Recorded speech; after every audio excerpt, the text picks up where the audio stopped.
একদিন থাকবো না। যা হারিয়েছো ওইটা পারফেক্ট ছিল না, আরে যে চলে গেছে সে তো আমার যোগ্যতাই তার ছিল না। সেদিন ছবি হয়ে থাকবো ঝুলে স্বজনের দেয়ালে,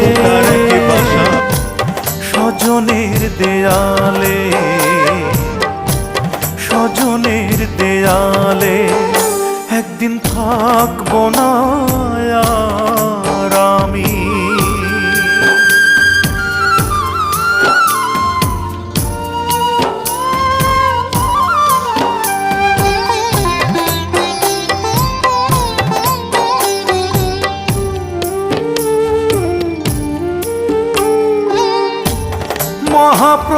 মহাপ্রস্থানের দিনে স্মরণ করবে কেউ